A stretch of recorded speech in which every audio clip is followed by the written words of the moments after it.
back to another episode of Non-Traditional Headspace. This is Denisse. Hello there, humans and non-humans.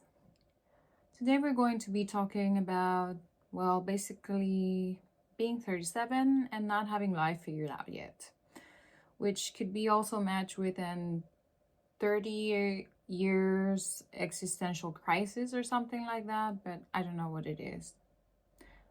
I'm just going to be pouring myself out there to the world, and hopefully you guys can, as usual, what I say, identify and relate. So yeah, I'm 37 years old and I still have no clue of where should I go in life. Let's start off by saying that, I wish I could have a clear path of where to go, but I'm kind of exhausted mentally. I don't want to keep thinking about it so much. So on purpose, I'm trying to avoid going into the rabbit hole of thinking, what should I be doing next? But I cannot go on without admitting that it has taken a toll on me. All of the latest changes that I've made in my life, from coming to a new place and adapting, to trying to meet friends, to trying to save a relationship that has been a long-term relationship, to trying to keep a job that I thought I was going to be at for the rest of my probably career life, but no, that didn't happen. General expectations that people have, about what you should be doing at my age, and how that, even though I say I don't care, at the end it does put a pressure, because no matter where you go, there's always somebody asking about it and somebody wanting to understand why aren't you just doing what is expected to be done by this age. So I think I have been doing everything in a very conservative, way. And I have been playing it safe for almost my entire life in so many ways. And then I'm also not the stereotypical type of person.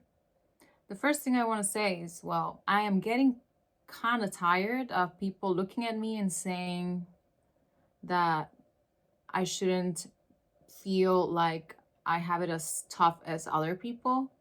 Like, why? Why do people even assume that? And I'm tired of people saying that I'm not so ugly looking, like, you're pretty, whatever that means and whatever that helps for. Although I know that it could be more difficult, I am aware of that, I'm willing to admit that. I'm the first one from my siblings to have an actual degree, a well-accomplished degree. Does that make me more special? Does that make me better? No. The truth is no. And I could keep studying, because I even considered that as a possibility to maybe feel accepted here. Because in case some of you have not watched any of the previous episodes where I've shared that I had been working at a very huge multinational company where I grew, I made a career, and I was there for 9 years. So I expected that to last longer, and I took a leap of faith by coming here with them as a company to France.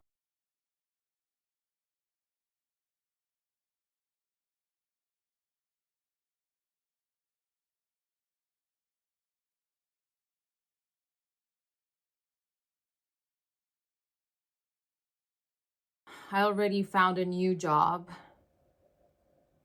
but I don't want to go like all over the place. So let's keep it in stages here.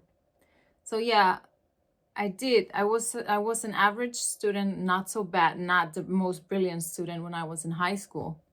University, I was a very good student. I did put an effort on that. I wanted to, make sure that I was doing the right thing, studying, and somehow they had always told me, like, you have to excel so that you have more opportunities. And I did, I did my best. I did my best when I was studying. I was studying and working, which is already a thing. I started working since I was 17 years old and never stopped since then until recently, where I decided to, take that split from the company that I told you. I kept studying also after that for a master's degree and everything. So I've been doing it the safe way, like what you're supposed to do. And I've been trying to be very conscious about the decisions I make. I made mistakes before in relationships, as you might have seen in my previous episodes. I spoke about, being not as, I don't know, I don't want to call myself a survivor. I just overcame a very toxic relationship that I had once and was a victim of domestic violence or abuse. And since then, I've been really cautious about who I decide to date. And I'm with this person that I have been dating for more than 6 years now, almost 7. This year should be 7, according to calendar. And I'm 37, and I decided to move because it was a good move for the relationship and for myself, Coming from Latin America, moving to Europe sounds like you're going up and escalating in the ladder of life benefits, because who wouldn't like to come and live in Europe to have all the best experiences of a first world country here? And there are different levels supposedly, which I don't totally agree, which is why people think that I might be a bit privileged. And I might be speaking out of privilege when I complain about these things, which is not the case either. I made an episode of how hard it is for me to make friends every time I have moved countries or just breaking into a new society or culture. Even if it's close in distance, it always changes a bit and you have to create new groups of friends. All of that, what that entitles. So by this age, what can I tell you? I'm exhausted. And yeah, honestly, having degrees, having these corporate jobs where I do get well paid, more than the average person, for somebody that comes from a very, very poor third world country like Honduras, a lot of people would look at me and say, like, you made it, man. But if you're not 100% happy, then you haven't made shit. Sorry for excuse my language. That's true. So it's hard because still, although I have accomplished a lot of things that a lot of people would bring up and say that I made a lot of or tackled a lot of good things, at the same time, it's never enough for society, because I'm 37 and I'm not able to fit in certain groups of friends anymore because people at this age should be having kids, for instance, which is something that I want to talk about too. I'm kind of tired of the conversation, and it depends on who it comes from, and the type of question they ask. Because if they ask you, like, are you planning on having kids? That's not so invasive. But still, I'm kind of getting tired of the same question being asked all the time. But it's even worse when somebody asks you, like, why don't you have kids? Or what's even worse, the first one that comes is, why aren't you married yet? Are you planning to get married? Like, why do I need to get married at the time that people expect me to get married? Like, I don't even know if I'm 100% sure. And I hope that, nobody goes and tattletales the person I'm dating, because he's not into social media. So hopefully he's not going to see this. But in case he does, I don't mean to say this in a mean way or hurtful way, but I'm not even 100% sure. And this is an issue I have. If I want to spend the rest of my life with this person, it's just something that I'm dealing with still till this day, in this age. Is that wrong? Like, is that a problem? I don't know. Apparently it is, because a lot of people expect for me to be married, and whenever I tell them I don't know, I don't think I want to get married right now, like I don't. And they look at me like with this, the eyes go wide open and like, are you crazy? Like, and then they ask you, how long have you been dating, you know? And then the conversation becomes about all of the things that I haven't done yet that are so surprising to people to hear that, oh, you know, after 6 years with someone, you have still not considered getting married. And I'm like, no, because I'm not sure. I don't know what the problem is with that. And then, like I said, the question about having kids, which, why don't you have kids? Like, why don't you have more kids if you have already? That's what I think. Like, do you want to have my kids or what? Because I don't know if I want to have kids. And it's kind of annoying at some point, because it's getting like tiresome, you know, to keep answering the same questions. And then as soon as you realize that you are not at the same page with people in this age, like most of them have kids and everything, and then they just like kind of dismiss you, and you're not considered for a lot of activities because you probably are not interested, which they're right. I'm not interested. And I don't hate kids. By the way, I used to be a teacher before, so hello to all of my students if anyone is watching. I loved it when I did it. I tried to do my best, as everything I tried to do. I was teaching for 7 years. In the middle of that, I taught 2 years preschool level. And I really enjoyed it. And I have taken care of nieces and nephews and cousins when they're babies and little.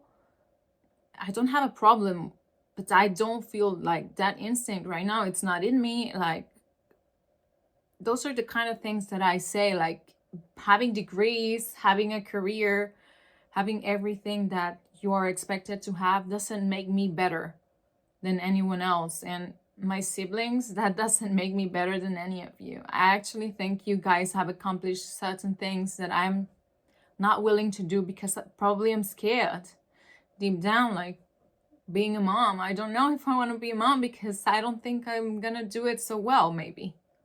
Or because I'm not sure, like I said, if I kind of tearing up right now. I don't know why.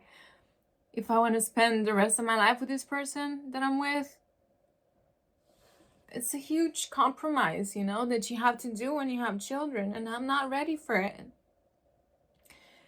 And the fact that I found myself recently searching for a job again, it was so disencouraging because I got rejected so many times.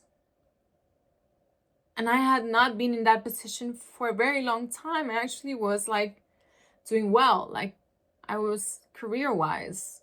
I have been doing so well for so long, and I have had quite a comfortable life for a few years now. And the idea of losing all of that was scary. For the months it lasted, you know, it was scary, and it's still scary because I have no idea how it's going to go in the new job. I hope it goes well, you know. I'm going to try to do my best again, as usual. I just wish I was brighter, you know, like I would come up with an entrepreneurial idea that will allow me to be independent and not have to depend on the fact of being a salaried person, you know, like that's another thing. I'm not. Like, they expect for you to have properties under your name by this age. I do have to say I'm tired of playing it safe all the time. I don't know what will come up next.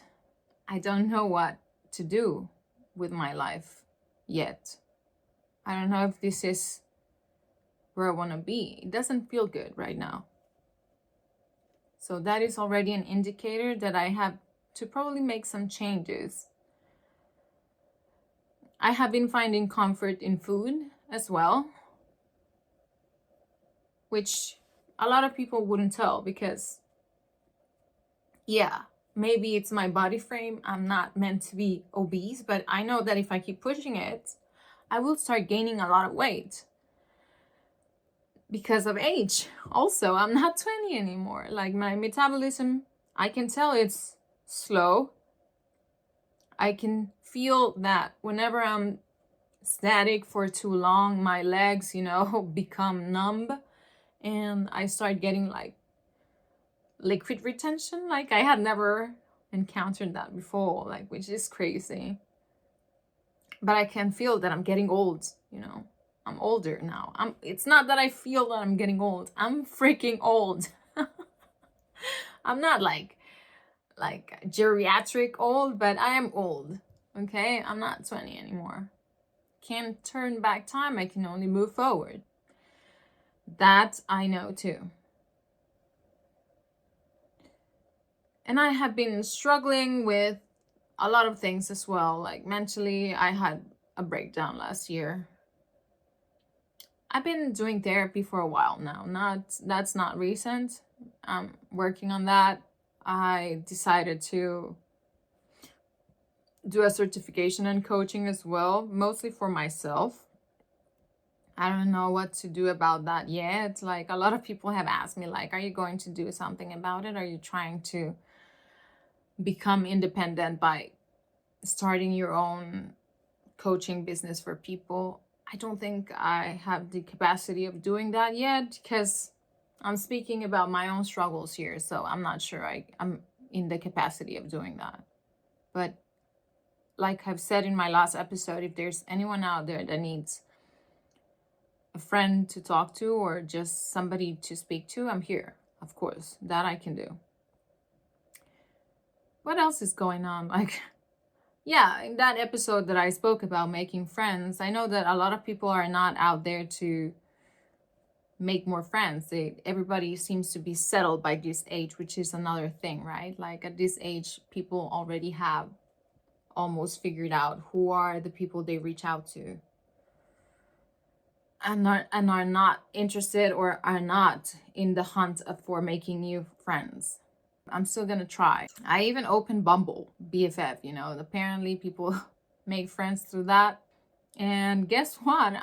Do you want to know how many people I found in a radius, of course, of 80 up to 80 kilometers from where I'm at right now?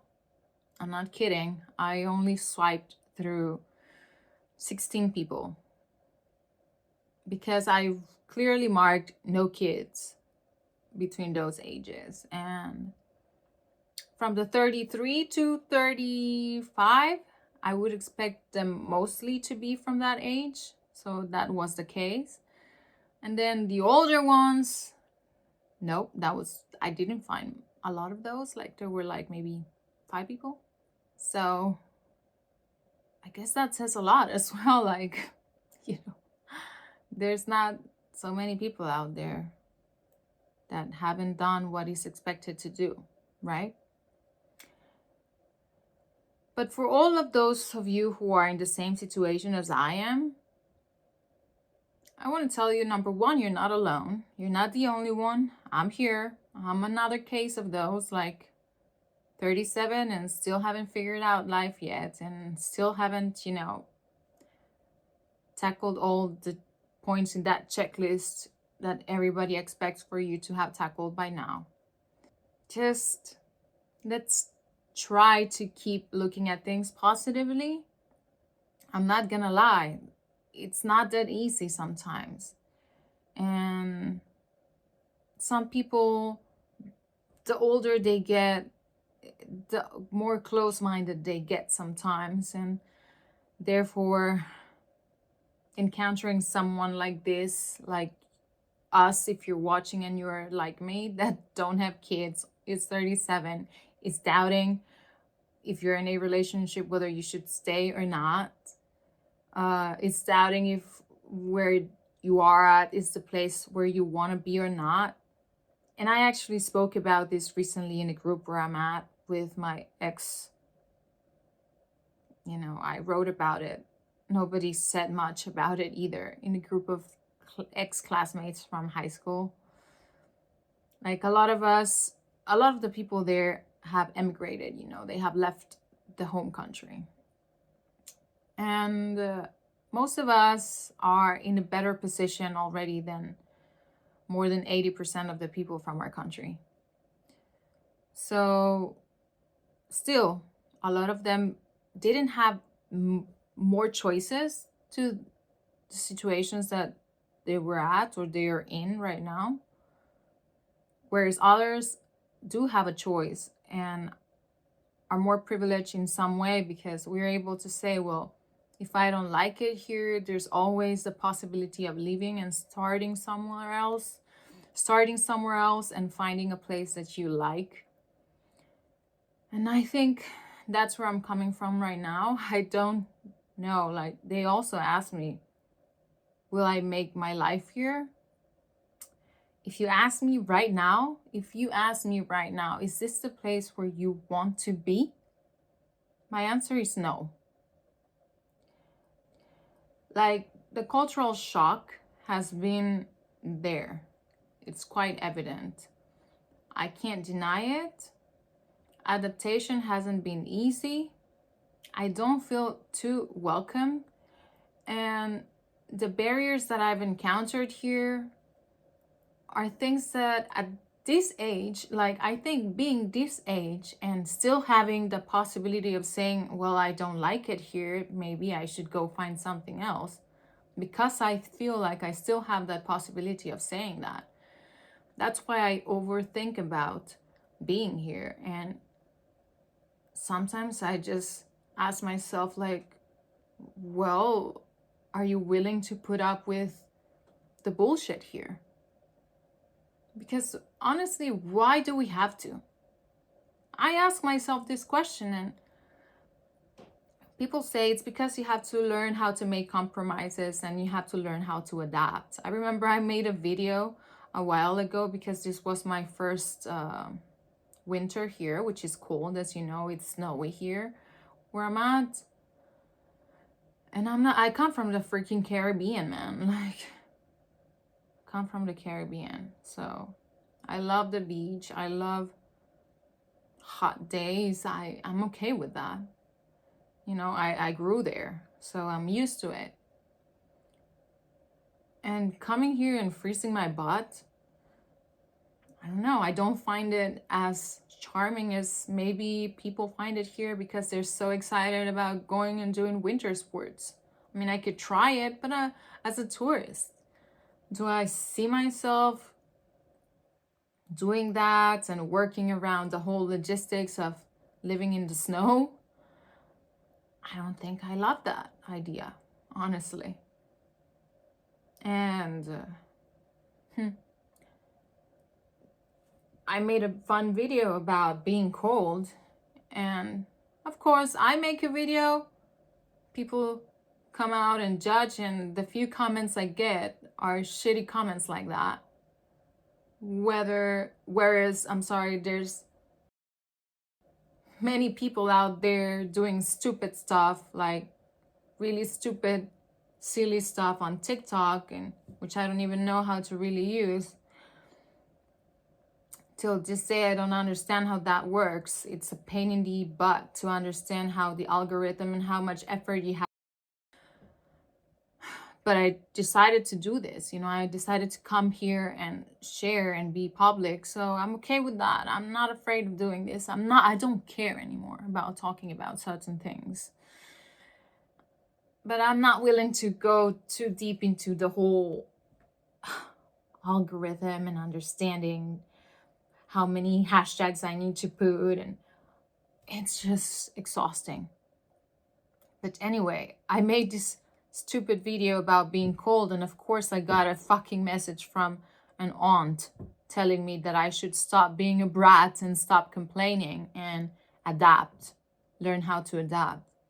And I'm like, okay then, so we're not allowed to make fun of things anymore either, like, because I'm 37, is that it? Because I'm old and I should be putting up with life, and, you know, is that it? I can't make fun of my situation. I can't express that I feel like shit because I'm cold. I can't say that either. Apparently, it's wrong, because the old school mentality is you suck it up and you survive and you adapt because you're supposed to do that, which I agree to a certain point, but at the same time, I'm just tired. I'm just tired sometimes. I'm just tired. I'm tired of trying to break the stereotype. I'm tired of trying to prove myself to people all the time. Because I realize that every time I introduce myself to people here, for instance, that's another thing, they ask where you come from, and the first thing they relate to is like, yeah, you come from a very, insecure place, right? Like, it's really shitty down there.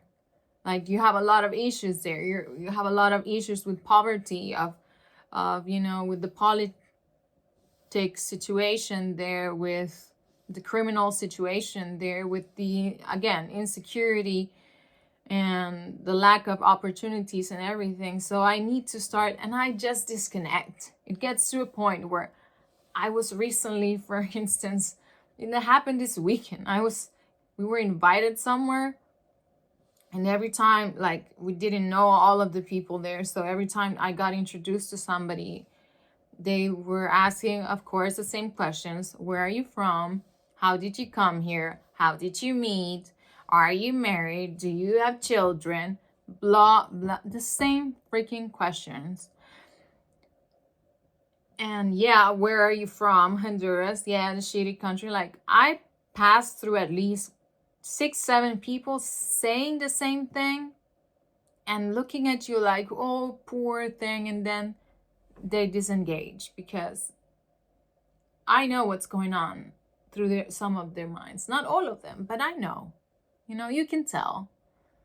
Like, they like, yeah, you and I have nothing in common because you come from another place where you probably have no idea of how things work here. So, not interested, move on. And they started talking about their own thing. And I don't know, like, I don't expect people to understand, in general, or make the effort. But I'm tired of being the one making the effort all the time. Again, trying to prove myself to people. At work as well, trying to prove myself to people. Because what are you doing here? Again, a woman from a third world country who is not married, who is single, what are you doing here? Like, people don't seem to get their head around that here a lot. Like, why are you here? I'm not asking anyone to join the pity party for me here. Sometimes I do understand why people do cliche stuff like getting married or coupling up with people who are from similar backgrounds, because it makes sense sometimes. People get it sometimes, There's good things, of course. I'm learning a lot of things. Like, I'm learning a lot of things. I'm always grateful about that, because I like to learn about things. For those out there who are going through something similar, I'm with you. And I'm with you emotionally. So a virtual hug for anyone who's going through the same thing. I know it's a struggle, It's an everyday thing to overcome. Just let us be, man. People need to stop judging others. And that's something that I've learned more about being in this position where people expect so many things from you at this age. I don't judge others as much. Like, I try to know where they're coming from. But I also, have this screening that I do about how people so easily seem to judge others just because they expect things. And those expectations are the ones that, oh my God, really, really, really determine sometimes how people interact with each other. Let's just have conversations that have nothing to do with these stereotypes, expectations, and things that society wants everybody to think that is the normal thing to do. But what is normal anymore? You know, let's stop predefining things. Let's stop asking people to do things because that's what everybody else is doing. And just because everybody else is doing things doesn't mean they're the right things to do. You know what's the right thing to do? The right thing to do is the thing that makes you feel good about yourself, that makes you happy, that makes your heart, you know, shine. Those are the things. I have not had so many enlightening things this past year, and now I've had good experiences, but not those enthralling moments, you know, that I can tell you I was ecstatic of happiness. And that's what I'm looking for to this day, in general, in a relationship, in my relationship with myself as well, and in my relationship with others in general, as, you know, society. So I'm still looking for that, and I hope you find it, and I hope I find it as well. So till next time, I'll give you an update maybe in a few months from now. But till next time, bye.